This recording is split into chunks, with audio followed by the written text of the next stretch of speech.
ladies and gentlemen. We'll start as soon as you silence all electronic devices. Everybody give me a thumbs up. Just kidding.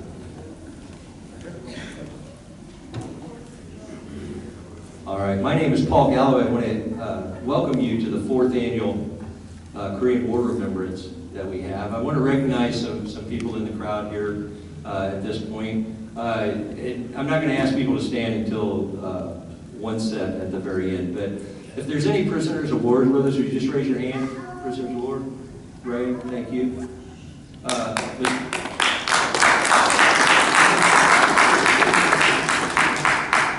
Mr. Pantano, which you'll hear shortly, and Monica and your family, and the families of the Korean War veterans. Families of Korean War veterans, raise your hand.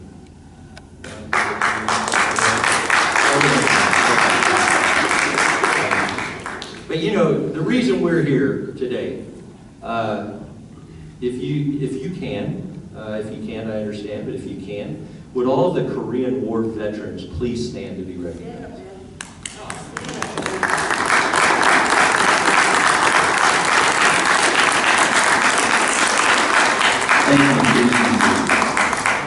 It's always an honor to see you guys in here. You know, when I was stationed in Korea for a year, in Camp Hialeah in Busan, where the beaches are, so none of you guys like me.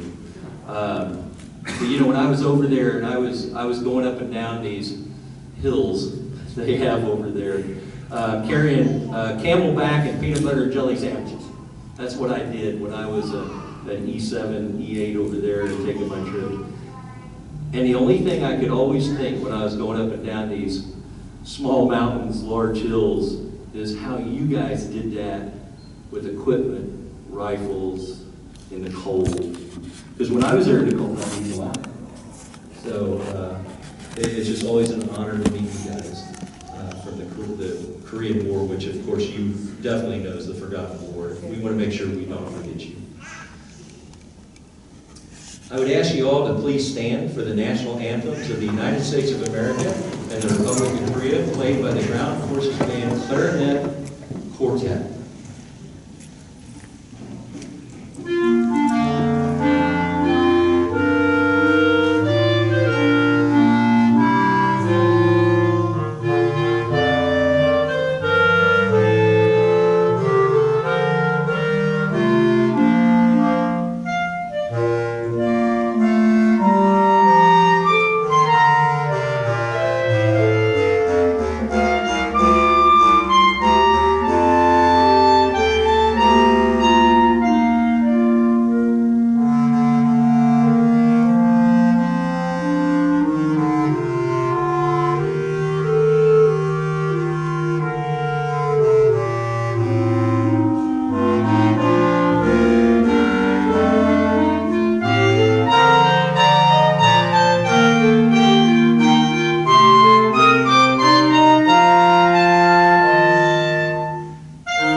Thank you again to the Ground Forces Band, Clarinet, and Quartet.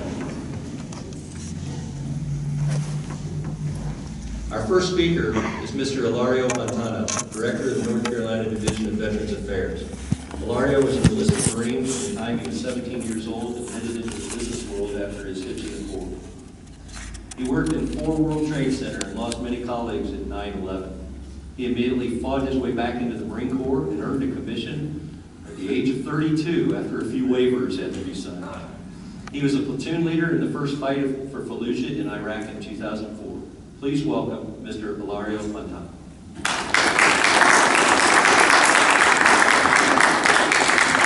Thank you. It's a pleasure to be here with you, commemorating and honoring our Korean veterans and the sacrifices of so many Americans and frankly so many Koreans in what was a truly terrible conflict.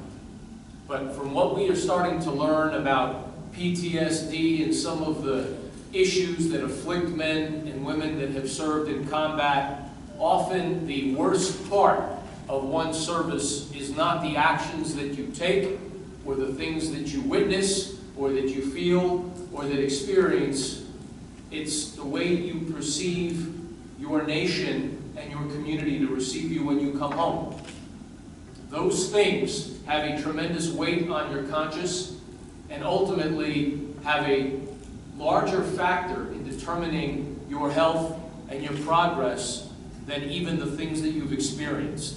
And I want you to consider that because the Korean War has gotten this nickname of the Forgotten War. I know we have Vietnam veterans in the room. In fact, I know that everyone here today is in some way connected to military veterans or family thereof. And I want you to think about how damaging, how painful that could be for your sacrifices to be dishonored as our Vietnam veterans, our brothers, faced, or to ultimately to have that perception that your service, your sacrifice was forgotten. I'm here on behalf of Governor Pat McCrory in the state of North Carolina to tell you that your sacrifices are not forgotten, that your sacrifices are appreciated, and that we stand here a free people because of your sacrifices. And we stand on your shoulders, the veterans that have come after you, only because of the hardships that you all have endured and that your family members have endured. And that's very heartfelt. I want to tell you a little bit that the state of North Carolina is working harder to become more veteran friendly because it knows it's the right thing to do. And I'll speak to some of those programs in a moment, but I'd like to start by addressing this commemoration of the Korean War. Who's ever heard the expression, sometimes armies are doomed to fight the last war? Again, that's kind of the war you train for, it's the war you think about. Has anybody heard that expression, that we kind of train or prepare to fight the last war? Well, I want you to consider something. In the fierce battles for Fallujah, maybe we lost 50 Marines or soldiers in a given day or week or month. I want you to think about that. There were days during the Vietnam War where we lost almost the entire body count of Iraq or Afghanistan.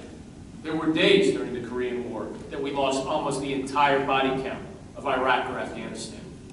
Certainly we know that there were days like that in World War II as well. Why does that matter? Sometimes our society, in choosing, are we not microphone powered? Are we okay? Can everyone hear me? Can you hear me in the back? We're okay? Sometimes our society makes choices about which causes or which wars it wants to celebrate. And I would challenge you that our society and various influencers in our society have made a choice to deliberately forget or omit the Korean War because it's inconvenient for a number of different reasons. First of all, the Korean War is inconvenient because nobody wants to think that the Koreans, supported by the Red Communist Chinese, would make an attack with over 100,000 men, making an attack that within 2 days of penetrating the border at 4 a.m. would take the capital of South Korea. That kind of, there are still enemies out there that think like that, that do that. That's not convenient. It's not convenient to think that Mao Zedong, who has become a cult hero for many in the left, which now is very influential in the media, it's not convenient to think that Joseph Stalin or Nikita Khrushchev, that icons, again, for a political ideology of the left, which is very influential in the media, that these were the perpetrators of wars that killed ultimately millions of people, millions of their own citizens. It's not convenient to think about that. It's not convenient to think about this. that the Korean War would never have happened if Joseph Stalin had not stolen the secrets for the atomic bomb. Because if Stalin did not have a nuclear weapon with which to know that he had some bargaining chip with the United States to allow this to ultimately unfold on the Korean Peninsula, because we have to appreciate that what happened in Korea, as real as it was for you at the ground floor, all of you veterans of that action, was part of a larger chess game. Had those nuclear secrets not been stolen, and had Russia not had the nuclear bomb as a card, the war would not have occurred. I want you to consider that as we think about issues today about espionage, what it means to be a traitor, what it means to steal state secrets. I want you to consider that, because some of these conversations are not convenient, but they're important in a larger reflection upon this war. It's important to look at Korea and the actions that happened, and how quickly an invasion very successfully was able to beat back an unprepared defender, forcing ultimately a retreat all the way down to the Pusan perimeter. Ultimately, we counterattack with a landing at Incheon. We managed to push forces back, and again, we see ebb and flow. Chinese mass, now then they push back. I want you to think about this. In fact, even in World War II, we didn't see this kind of fluidity on the battlefield. So there are things worth studying and worth remembering about Korea. Principally because one of the large antagonists, one of the large propagators of aggression in the Korean War, the Chinese regime, which ultimately, I hope that you appreciate that the leadership of the Chinese regime today is direct bloodline descendants of Mao Zedong and his princelings. The top 1,000 billionaires in China that are all ultimately part of the Communist Party of China, that is the apparatus that today controls the power and, of course, the military in China, are all part of that revolution. It's important to consider this for reasons we don't have time to go into right now. But maybe the most important is because that war, our Korean War, is not over. Isn't that something? Isn't that something? And as we consider that the Chinese continue now with a military buildup throughout Southwest and Southeast Asia in what is called an Isle of Pearls campaign, where now fake islands are being built in the middle of the South China Sea, literal islands, floating aircraft carriers, where missile technology, UAVs, 8 new aircraft carriers coming online in the next 5 years. Is this defensive? You can decide, you can think about that. But it's important that we as a people, and generationally, that we study the Korean War, and that we understand the cost and the consequences. Today we're going to have a presentation on partisan operations behind the lines in Korea, and I know that we have some veterans of partisan operations there, some of the forefathers of the special forces and the special operations which this museum honors. I have the pleasure of calling Major General Jack Singlaub a friend. If you know General Singlaub, you probably know that he told President Carter that taking forces out of Korea would be the biggest strategic mistake of his career.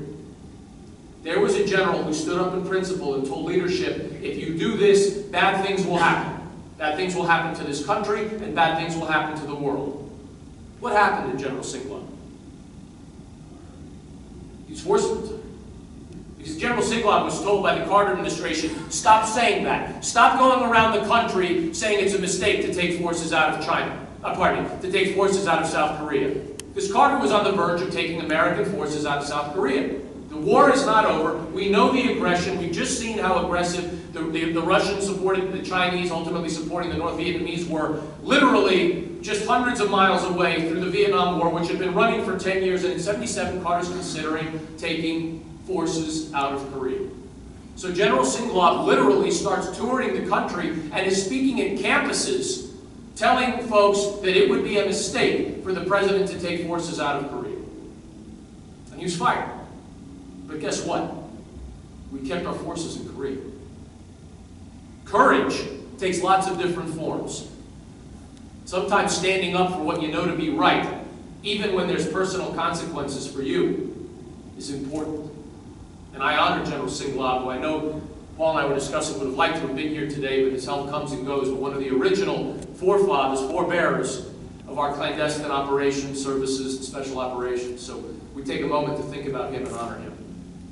I want to resume now to a closing thought for me, which is why North Carolina wants to do more for its veterans.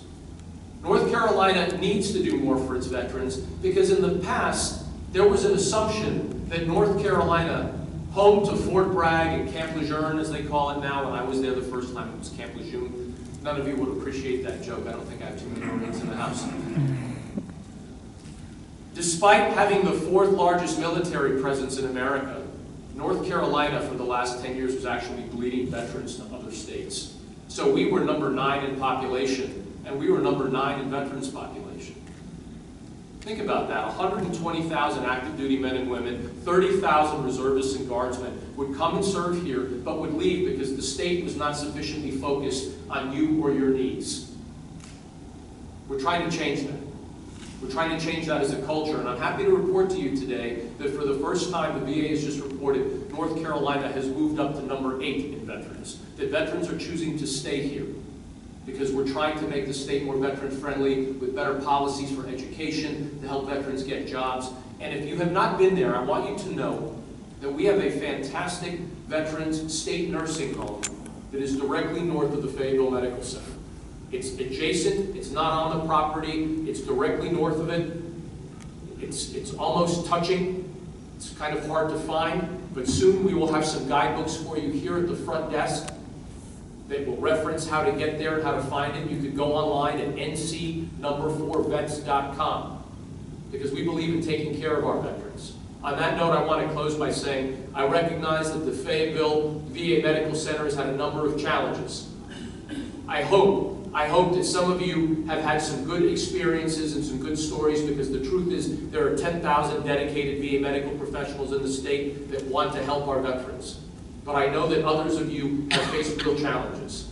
And what I want you to know is that new facilities are going to be opening very shortly. Their capacity is going to be doubling. And we as a state are working hard with our partners at the federal level to try and help them to be more effective and more efficient. So we're doing what we can. If you ever have any issues or questions or concerns, you can call the State Veterans Affairs Office at 844-NC4VETS or go to nc4vets.com to learn more about our state home here or any of the other programs we have, which include scholarships for children of veterans. We'd love to tell you about that also. On that note, I want to turn it back over, let the program to continue. I want to say thank you for joining us all here today as we commemorate the Korean War. It's important, some of you have heard me speak before. We've been in a perpetual state of warfare for decades. Just this last May, we celebrated the 70th anniversary of victory in Europe. Meanwhile, terrorists wearing pajamas in Toyota trucks took Ramadi, which is the capital of the Anbar province, that I had fought for 10 years before. This is what's going on in the world. 60 years ago, and of course now it's more like 63, we're looking at Korean War. 50 years ago was the start of the Vietnam, 40 years ago was the end of it, and maybe you've heard me say this before, 30 years ago was the action in Beirut that killed 241 soldiers, sailors, and Marines. 25 years ago, Desert Storm. 23 years ago, Task Force Ranger drugged through the streets of Mogadishu, men fighting valiantly. You can see more about that exhibit here. I hope you do. 10 years ago, we were in the streets of Iraq. We're still there. Today, there are men and women in Korea and around the world. And we honor them by making sure we take care of their families here at home. Thank you very much, Paul, for letting me join you today.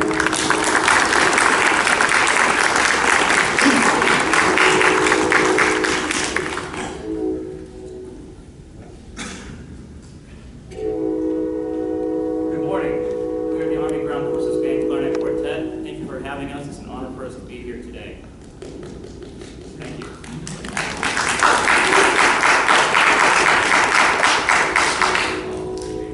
In October of 1950, late October 1950, as American and UN forces were pushing northward, that was their first encounter with the Chinese Army. And they held their positions, and the Chinese Army quickly retreated. And General MacArthur was encouraged by this, and he designed an offensive that would expel the Chinese Army and the North Korean Army completely from the peninsula, and in his words, quote, "Get our boys home by Christmas." Unfortunately, the Chinese Army cut out early so that they could regroup and build an army 5 times than what American and UN leadership had thought was possible. And when American UN forces pushed northward, they encountered an army, they encountered overwhelming odds.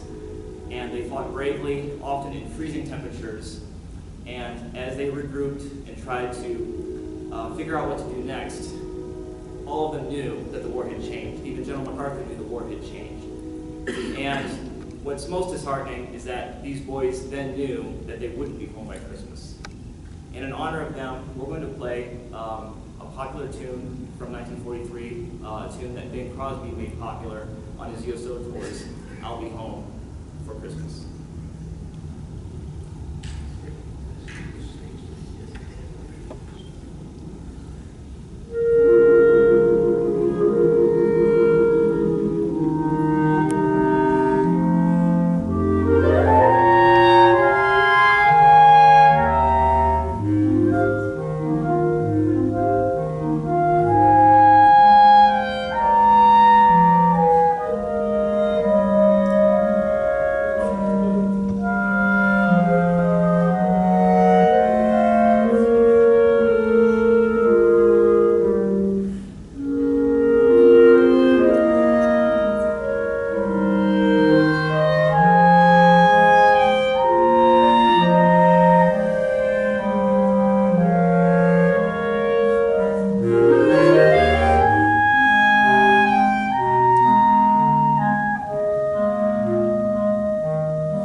Thank the Clarinet Quartet and Mr. Pantano for your words. And that song, I think it touches everybody's heart if you're a veteran. We're going to turn the page to the 8240th, our highlighted unit of the day. Is 8240th, anybody in the 8240th raise your hand in here? Please give a round of applause.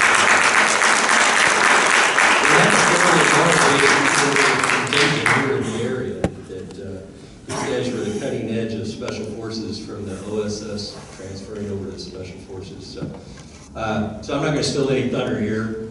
Ladies and gentlemen, our next speaker is one of the most passionate people in remembering the Korean veteran that I've known. And if she catches you in the hallway, you will know what I mean. Been working with her for a few years. Single-handedly led the charge to put a monument for the 8240th out front. It's there. She's a retired captain for the United States Army.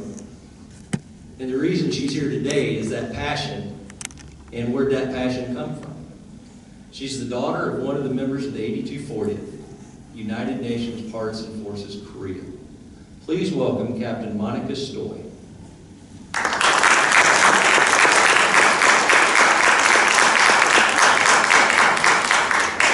Thank you, Paul. Yes, I am passionate. I'm passionate because I'm still alive to do something. Yes, I am passionate because I wear this uniform, represent not the United States Army, but also you, us, together. That's what the U.S. stands for, us. That's how I feel, and that's why I'm passionate about what I do. I've been retired since 1996. Paul Galloway is a very diplomat, you know, not to mention my age, but I was born a few years after the Korean War signed Armistice Day on 27 July 1953. As we mark the 65th anniversary of the breaking out of the Korean War today, which happened 25 June 1950. Just imagine, I was born 7 years after the war broke out. My mother, who is here with me, I told her she's one of greatest numbers of the club, so I call, or associations in the world. She's one of 5 million refugees who came from North Korea to South. And Joe Johnson, whom I adopted him as my American 8240 father here, might have taught my father how to do certain things so he could survive. Now I'm going to tell you all this, but I just want to let you know the word Paul triggered in my heart of passion. It's not just me. You are here because you're passionate about a certain aspect about the military. So I thank you. I know we are here to talk about 8240 and also about my father. Mainly about my father's testimony I would like to pass on to you. But also I would like to recognize there are other units, of course, in Korean War. The mighty 3rd ID was there, especially Charlie Company, 15th Infantry Regiment, Can-Do. 187, a gentleman who jumped in there and still alive to tell us a story. And I have now met some veterans sitting in audience. Please, after this, make sure that I shake your hands so I can say thank you in person. Now, we have a veterans, we have a widow, we have family members who are connected, but also, to me, it's the second generation who have to carry on their legacy. Mr. Pantano just addressed a lot of things that I was going to address. Great minds think alike. So I'm not going to address what he already touched on. In fact, we just came from spending a couple of days with the General Signal's house in Tennessee. I tried to kidnap him to come here, but he fell and broke 3 ribs, and he just could not come. Jeff, would you stand up, please? Jeff Gerasi. He's a former Army captain, Army Ranger. Yes, he jumped out of the airplane. But he's here to honor his father, who was also Ranger, but also served with the 7th Infantry Regiment, 3rd ID in Korea. So there are a lot of people here. So if you just look around, make sure before you leave here, we have, I see a young man. Oh, he's hugging his mother or somebody there. But before you leave, yes, I'm talking to you. Before you leave, make sure I shake your hands too, okay? Because you are the one who's going to pass on their stories to your young children. I know that's a far, far way that you cannot even imagine. But it's coming, okay? So I want you to remember what we're going to talk about today. 8240 was well, not really planned to have an 8240 Army unit assigned to the United Nations. It actually started with a group of partisans, mainly from Northern Korea.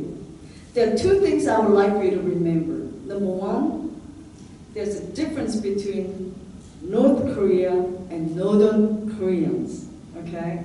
My mother was born in Pyongyang, so she is from Northern Korea. She's not a North Korean, okay? So when you live here, I don't want you to think that she's a communist. She is a communist. Her father was killed because her father was a mayor and would not cooperate with the communists. Her 3 elder brothers were killed.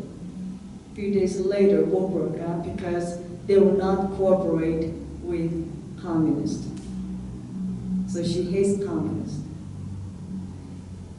She passed that passion to me so I can do something about it. Now we're going to talk about what I've been doing and what I plan to do in the future. But 80 to 40, the many Northern Koreans fled and came down south and then stationed in the island. Too bad I don't have a map to show you.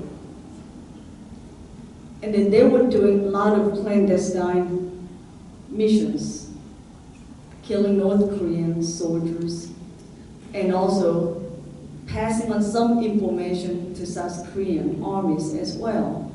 And then the special forces, the first special forces trained here in the States, they were sent to Korea to train these clandestine Northern Koreans and train them enough so they could go back to behind the enemy lines. Enemy lines to you, but for them, it's their hometown. They were wearing North Korean uniforms. They could talk Northern Korean dialects.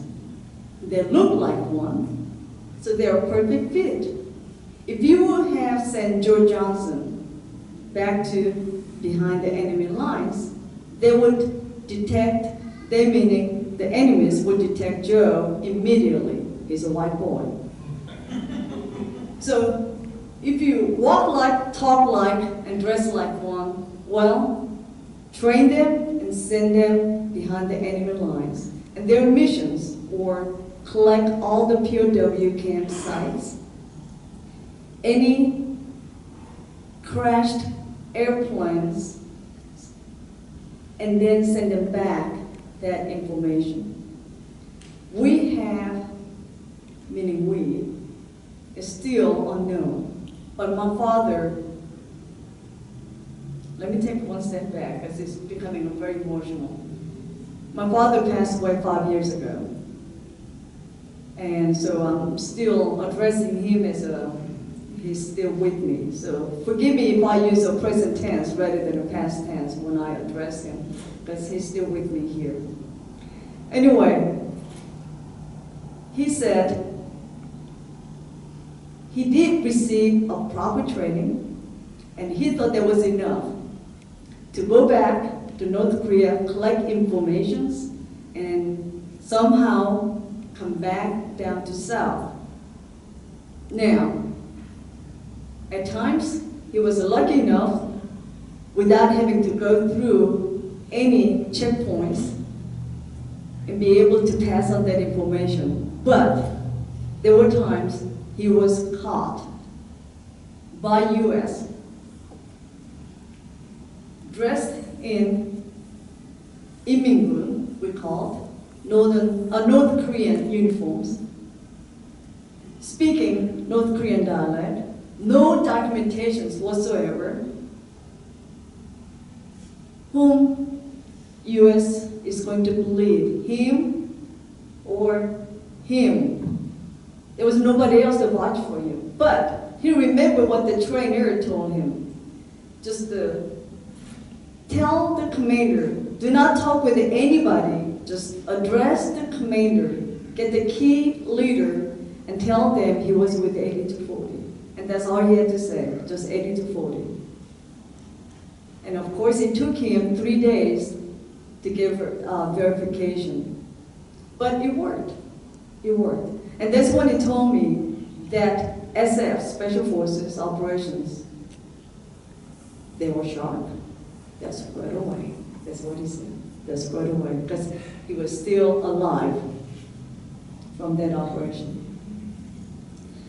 There were some female partisans, because they wanted to go back home.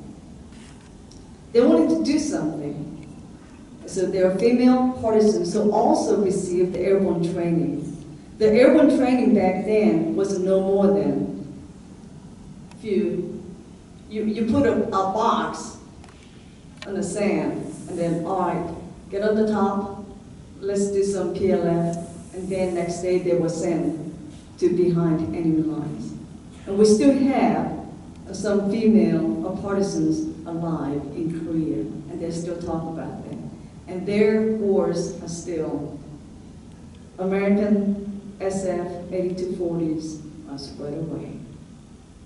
Now, the reason my father joined the 8240, sure, he could have easily joined the Korean Army, and he did try. But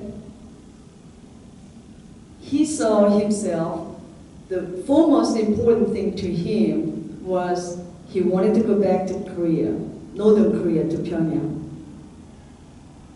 He was attending school in Seoul when the war broke out, so he couldn't go back to see how his families are doing. So what he did, he said, okay, I'm going to volunteer for 8240 unit, because they send people like us, talk like us, look like us, send them back to behind the enemy lines, then I can go home and check on my family. That was his foremost important motivation to join 8240. But he was almost there, near Pyongyang, when we had to retreat on January 4th, 1951, when the Chinese invaded. So he never visited his hometown. He came back and he continued to do a lot of clandestine operations. A lot of comrades were killed. A lot of comrades didn't come home. A lot of comrades, he didn't even know their names. Imagine, fellow Koreans did not even know their names. Imagine Joe Johnson, a white man. To them, he was just another Korean. To them, he was another Kim or Park. Fortunately, my father's name was Choi, so, but the mission back then was not a big picture. As I have started doing research about 8240, there was a lot of small operations. Small operations are given to small group of people.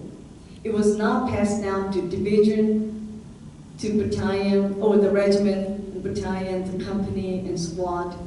They did not have such big chain of command elements like we do now, or with any conventional divisions were assigned in Korea at that time. 3rd ID, 187 clearly had their chain of command, but not 8240.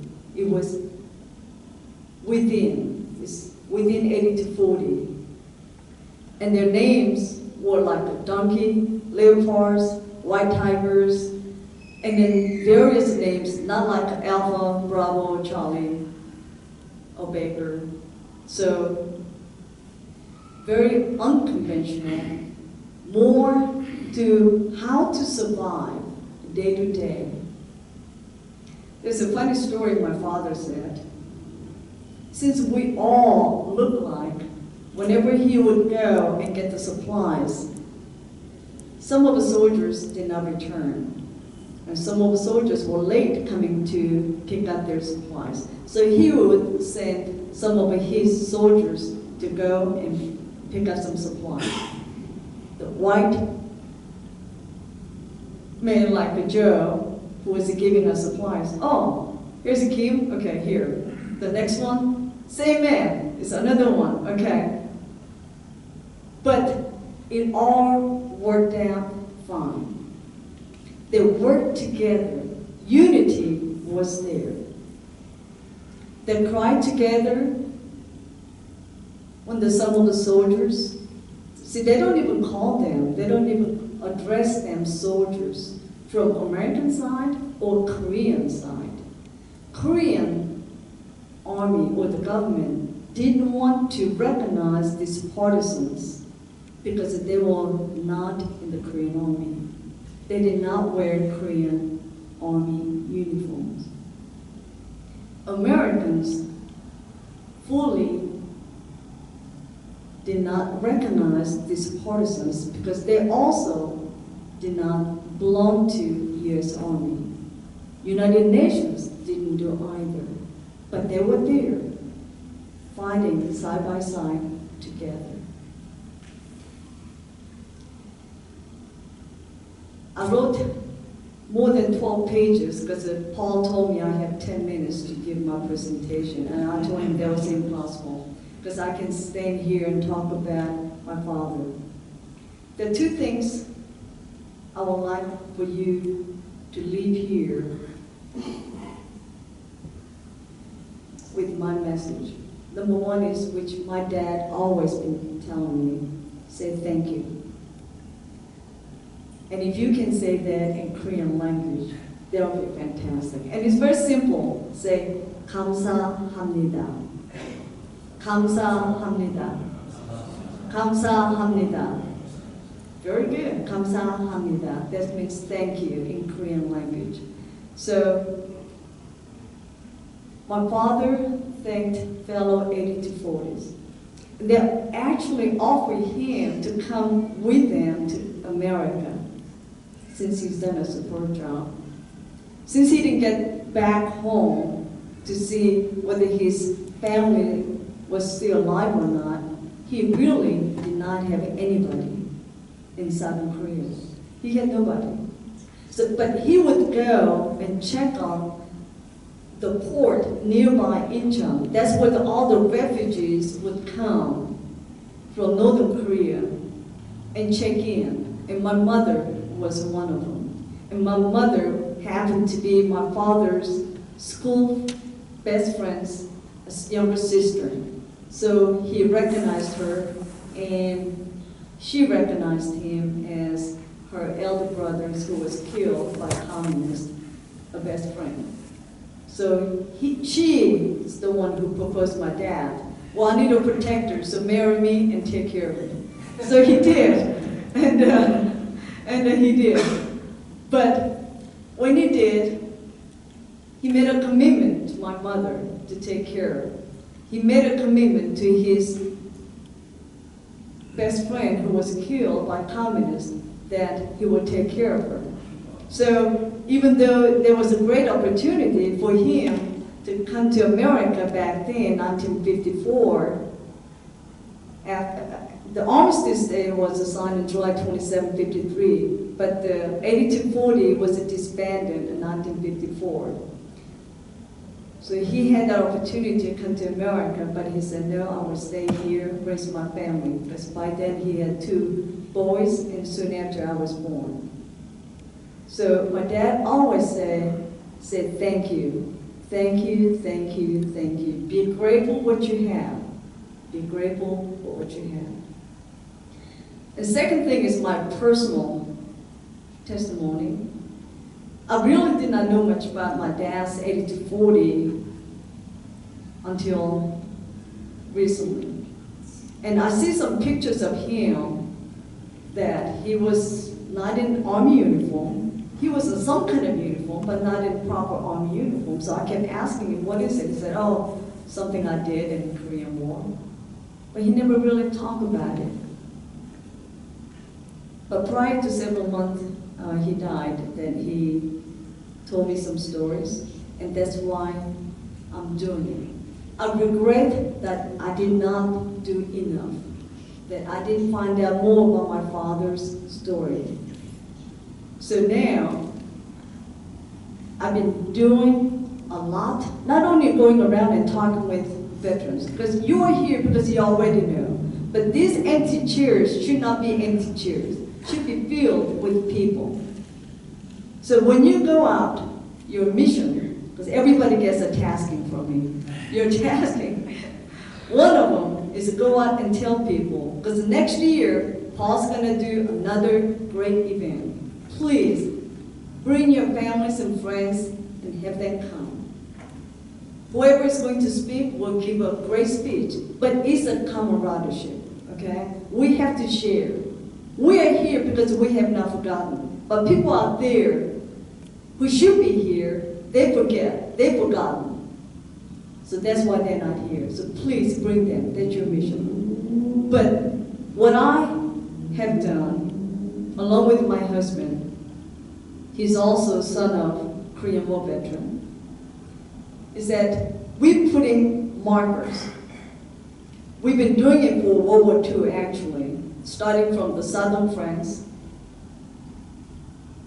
all the way to Berchtesgaden, Nuremberg, Berchtesgaden, and Salzburg. It's mainly to honor Third ID, but also to honor airborne, such as 1st Special Service Force and 517th Airborne, who landed in southern France on the 15th of August, 1944. Everybody knows about Normandy invasion. Sure, it was the first big D-Day, but there was a second D-Day on the 15th of August, 1944, Operation Dragoon. General Zeitz, who was an 82nd Airborne commander, General Grange, who was a PFC, later became 3-star general. They're all a part of the Operation Dragoon.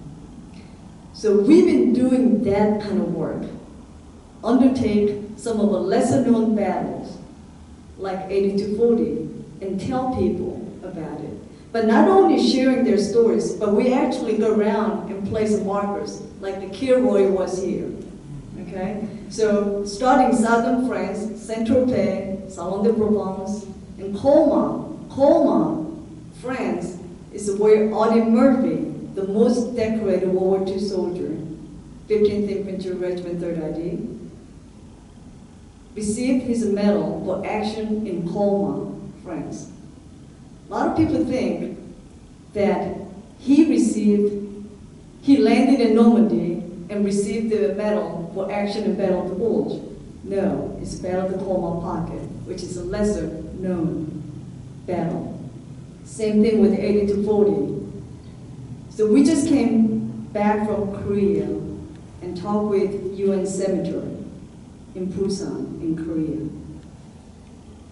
In Korea, we did not have American soldiers buried there because we considered Korea was enemy soil. But UN Cemetery in Busan has many soldiers from the United Nations who fell during 1950 to 1953. Sure, there are 4 American soldiers grave sites there who died since then, not during the Korean War, but they were assigned to Korea as a Cold War veterans. Mind you, Korean War, still not over, as he said it. And we just had a meeting with a director. We plan to place 2 monuments in this coming November. One for the 3rd ID, commemorating 65th anniversary of landing in Korea, and one for the 8240. And if you'd like to be part of that, please be part of it. Do not wait till tomorrow.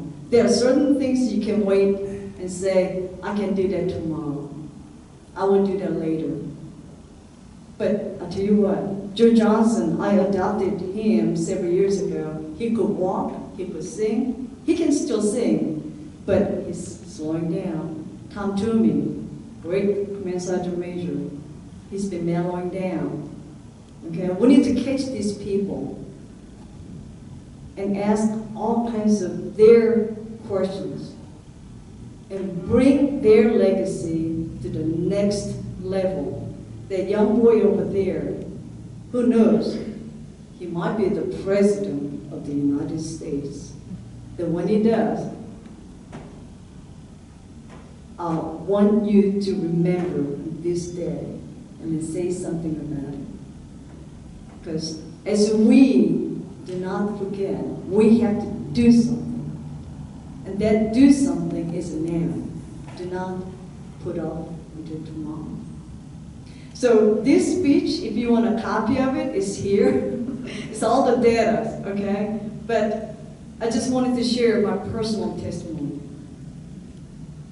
Thank you, 감사합니다. And please act now before these veterans are no longer with us. I don't want us to do something with their shadows. I want to do something in their presence. I really want them to say, hey, Etta girl, you done well. Okay, so we can tell them, sir, you do well too.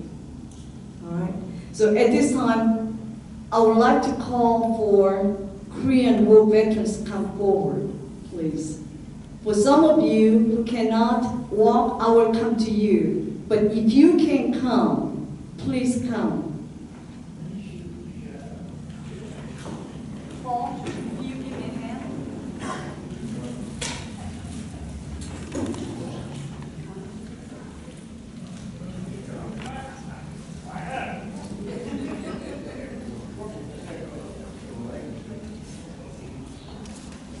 How many do I have?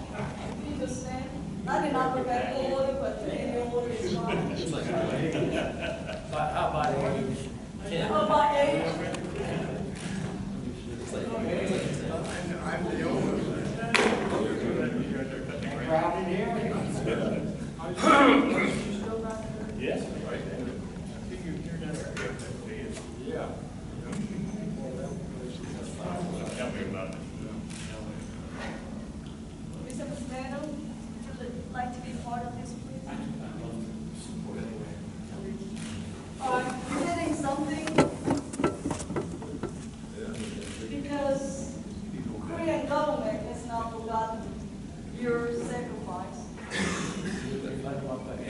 My age, 99, 98. We started from here. In my heart, you're the youngest man, the youngest father I have. So we award you the Ambassador of Peace Medal on behalf of the Korean government.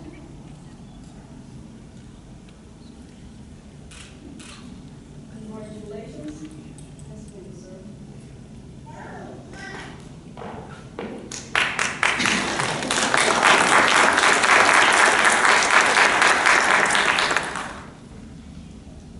What is your name, sir? What is your name? Edmund Doggett. Doggett? Mr. Doggett, I thank you for your service and sacrifice. And I'll award you this Ambassador's of Peace Medal on behalf of Korean government. Thank you so much. Thank you, sir.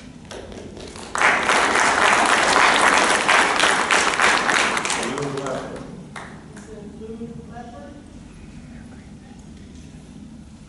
What unit were you assigned to? 45th Infantry Day. Thunderbird. Ooh. I thank you for your service, sir.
Appreciate it.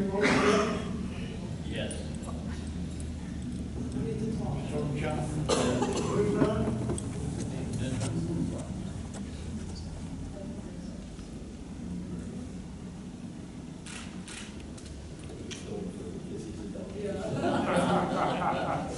Special heart.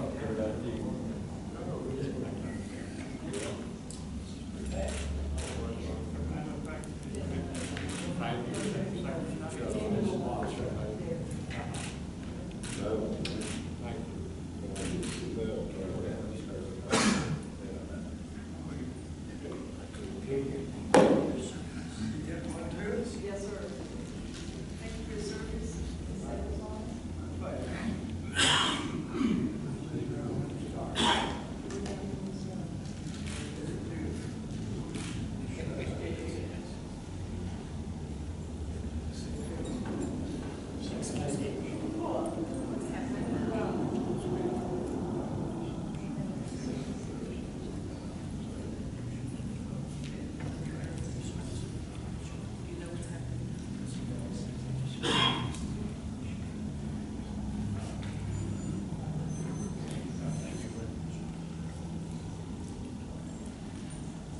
Jeff, where are you? Can we take a little photo with this wonderful gentleman?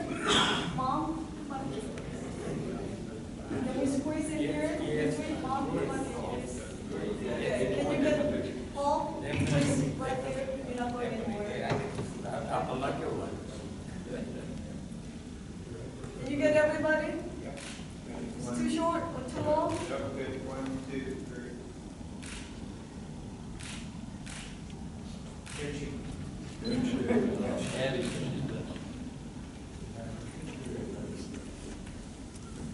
Thank you.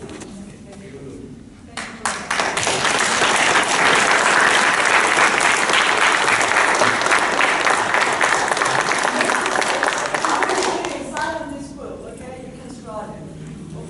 You can take it to your seat. In fact, you can sit here.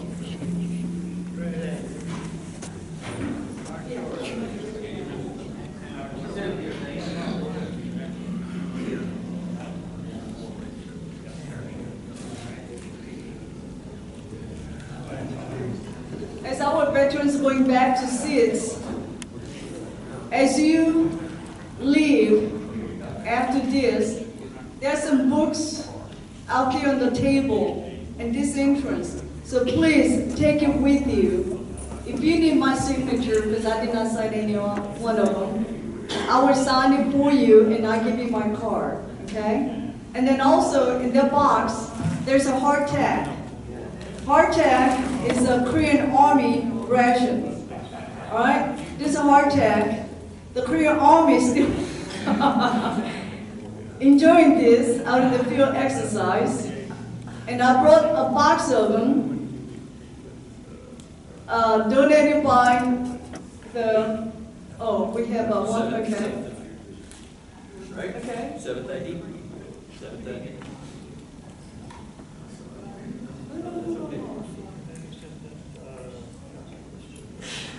Thank you for your service, your sacrifice.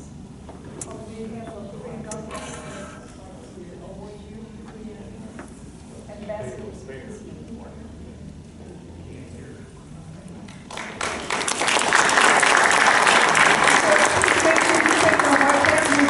It's a compliment by the 3rd Armor Brigade in Korea, but make sure you drink lots of water too. All right? So now, at this time, I would like to present this thank you plaque to the museum.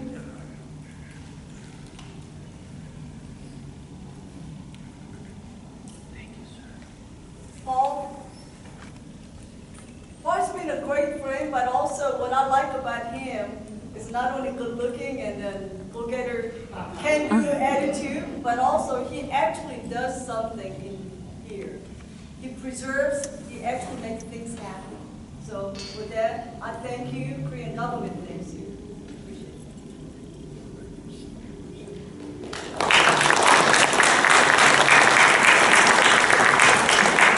One last one. I would like to know what that little boy's connection with the Korean War. Both his grandfathers were Korean War veterans. He's a great-grandfather. Great-grandfathers, not grandfathers. Was a Korean War veteran. Would you please come here?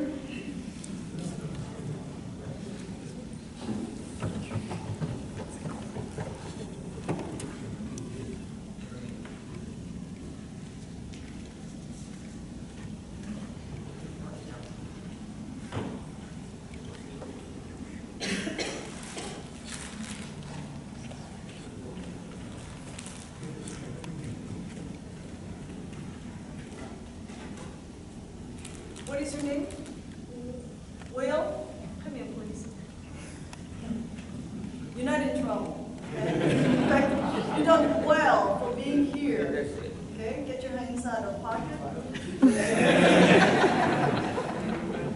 I would like for you to remember what your great-grandfather did. Okay, so this is for you. All right, so you can go back and tell your friends. Thank you.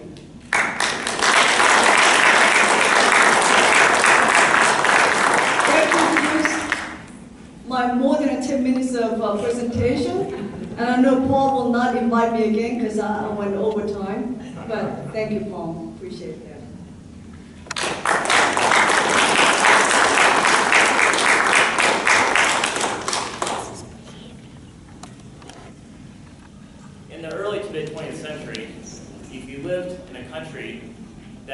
experienced the iron grip of Joseph Stalin, you were told what to say, what to think, how to feel. And if you were a writer, artist, musician, you lost your freedom to be an individual. And so when I think of the Korean War, I think of it as much more than just drawing a political line in the sand. I think of it as the willingness of America and her allies to send troops to foreign lands to stand up for the basic rights of humanity. And when these soldiers returned home after the armistice, there were a lot of exciting developments in music. These developments that they, directly or indirectly, helped to defend. And one of these developments was something called cool jazz. It was an intellectual and sophisticated form of jazz that contrasted greatly with the Dixieland and swing eras that had preceded it. And it was a type of music that you know would not have been tolerated in China, the Soviet Union, or North Korea. So we're going to play the best known tune from the cool jazz era, a tune that many returning veterans would have heard. It was written by Army Band veteran Paul Desmond, saxophonist, who played with the Dave Brubeck Quartet, and it's called Take 5.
Thank you to the Ground Forces Band Clarinet Quartet and Captain Stoy. Kamsahamnida. Our last presentation is, ladies and gentlemen, in November 2011, during the Vietnam Heroes Homecoming and Welcome Home, a very nice, gentle, sweet little lady, I'll use the word talk to me, about the Korean War. While the community was highlighting the Vietnam veteran, she stated, unequivocally, that too many people forget about the veterans of the Korean War. At that time, I told her we would fix this, and I immediately called Jim Hollister of Rolling Thunder. After a short conversation, the annual Korean War Remembrance here at the ASOM was created. Please welcome my friend from Rolling Thunder Chapter 1, Jim Hollister.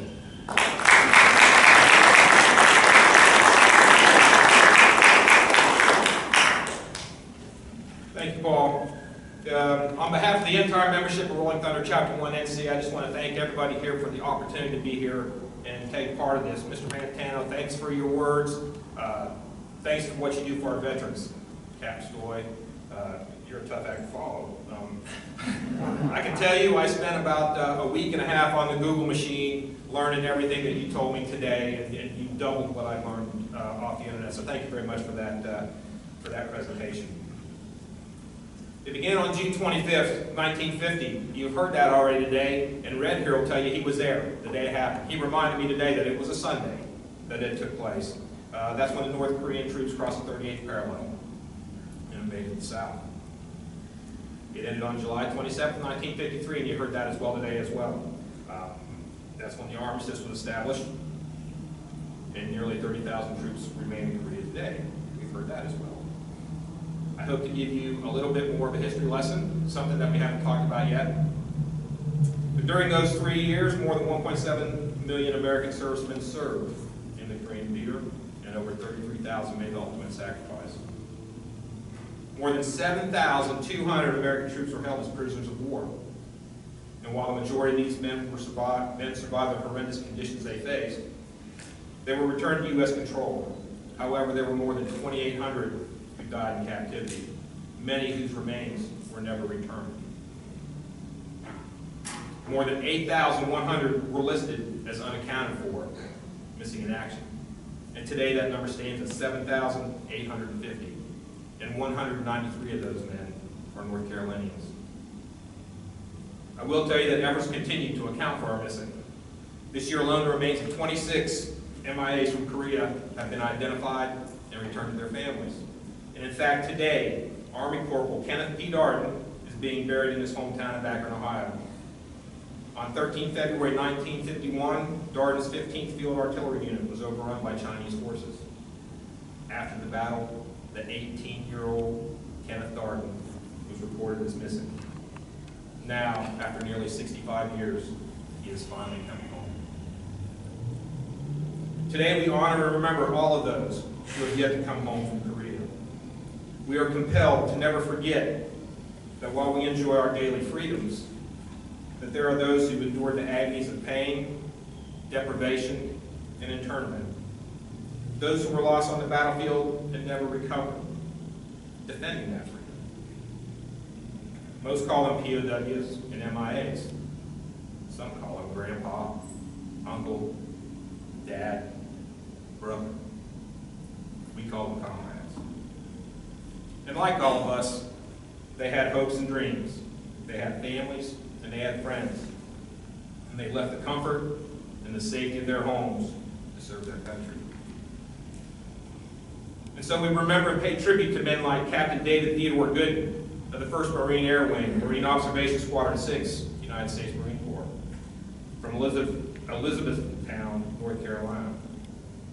Captain Gooden was the pilot of an HTL-4 Sikorsky helicopter conducting a rescue mission in Korea on February 7th, 1952, when his aircraft was hit by enemy fire and exploded in midair.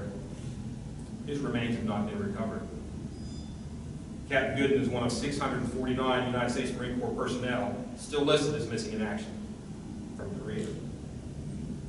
We remember and pay tribute to men like Fireman Apprentice 2 Bobby Eugene Freeman, United States Navy, from Asheville, North Carolina. Fireman Apprentice Freeman served aboard the destroyer USS Brush in Korean waters. He was listed as missing in action when his ship struck an enemy mine on September 26, 1950. His remains have not been recovered.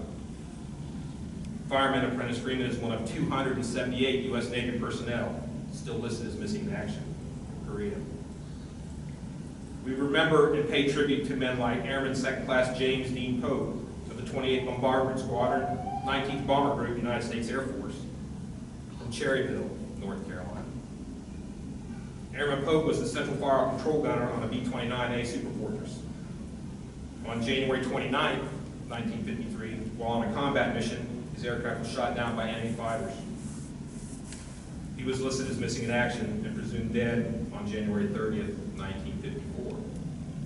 His remains have not been recovered.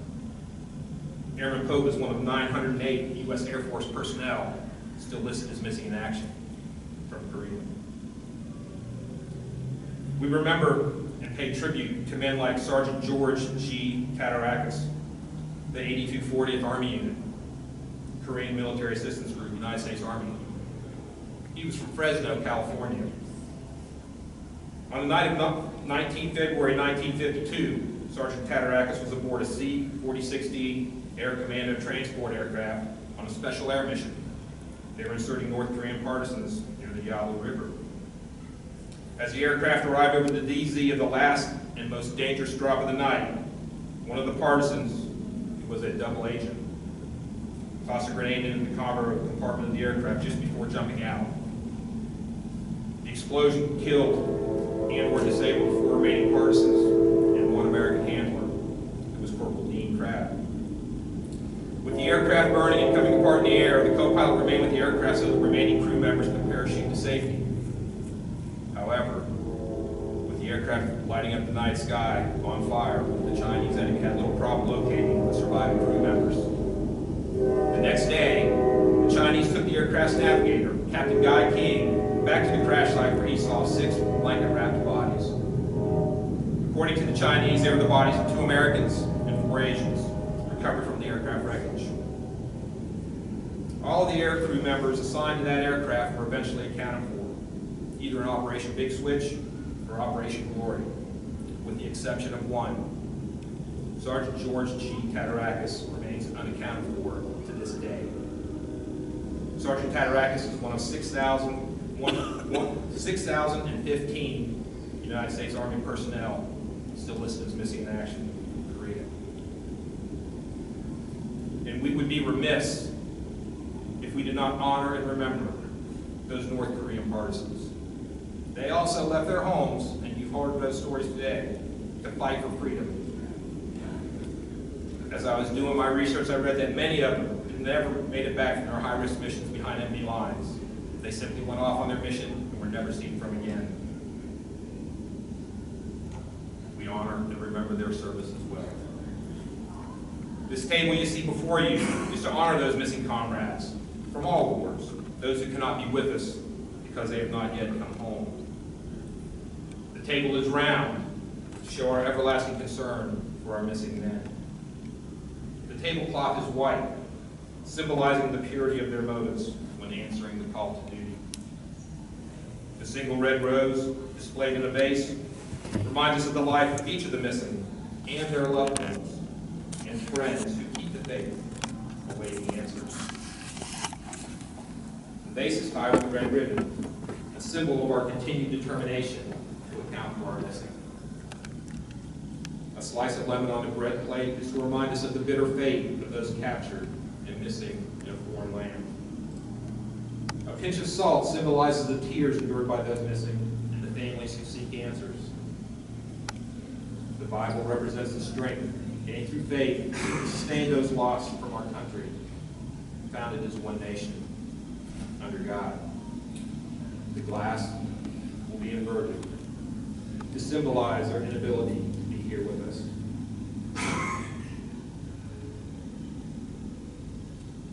The chair is empty. They are missing. Rolling Thunder will continue to stand for those still missing, not only from Korea, but the more than 83,000 listed as unaccounted for from all wars. We will continue to do everything in our power to educate the public and to remind our government that we demand a full accounting of all of our nation's missing. And we hope that you will join us and never forget those Americans whose fate remains unknown.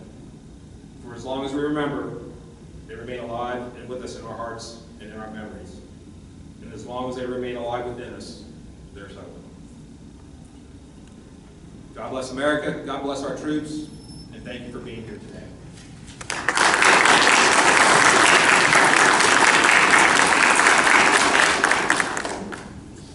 Ladies and gentlemen, I want to thank you for attending the 4th Annual Korean War Remembrance. This event will be held the last Saturday of June at 10 a.m. every year here in the Airborne Bank Theater. Those who purchase flags on the Field of Honor may pick them up today in the Museum Video Theater, or just go to the front desk and they'll find somebody in staff. I would also like you to visit I would like to invite you to visit the White Tigers exhibit in the main gallery. It is across from the Rudy Hernandez diorama. The 8240th also has a monument outside. When you exit the ASOM, if you take the sidewalk towards the Special Operations Forces Canine Memorial, you will find the monument on your left. Last, I want to thank all the veterans of the Korean War that not only attended today to be part of this ceremony, but who fought so hard in the frigid temperatures of Korea and climbed the rigorous terrain to support and defend democracy, freedom, and the Republic of South Korea. Thank you.